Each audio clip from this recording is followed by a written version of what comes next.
Anti-immigration protests in Northern Ireland's Belfast the protests have turned violent. Protesters torched buildings and vehicles on Tuesday evening and even blocked roads.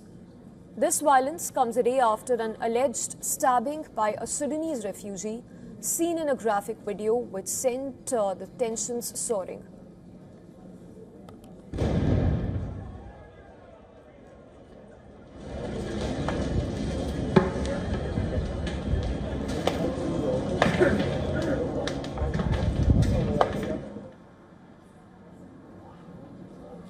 A bus and several cars were set alight by hundreds of masked protesters who had gathered at several locations across the city centre, caught fire, and its residents had to be evacuated.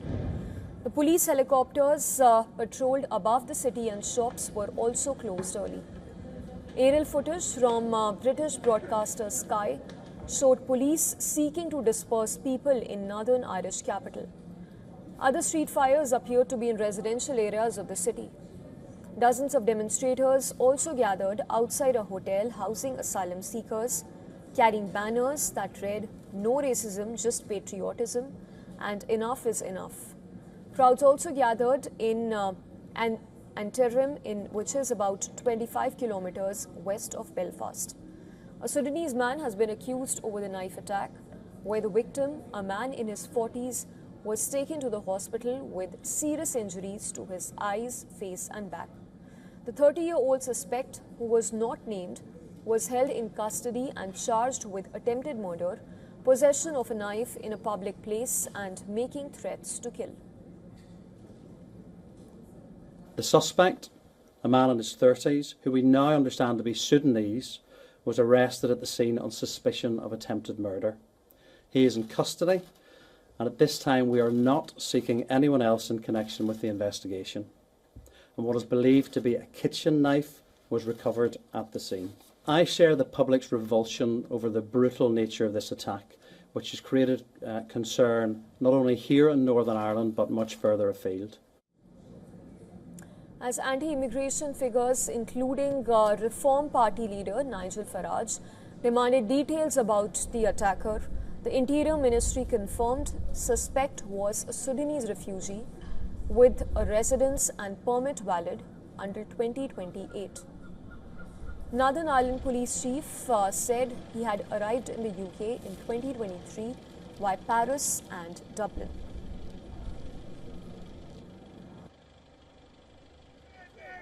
Send them home! Send them home! Send them home! Send them home! Send them home! Send them home! Send them home! Send them home! Send them home! On your knees! On your knees!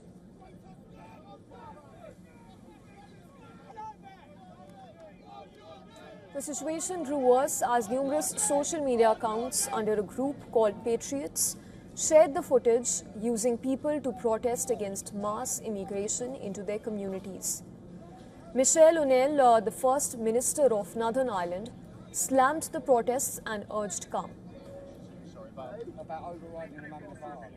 That we have no tolerance for sectarianism, for hatred, for division, and to all those people out there that are stoking up tensions, particularly in that social media space, who have no care or interest in the people here but are happy to raise tensions. I say they do not represent us. This is a society that is welcoming, that is inclusive. This is like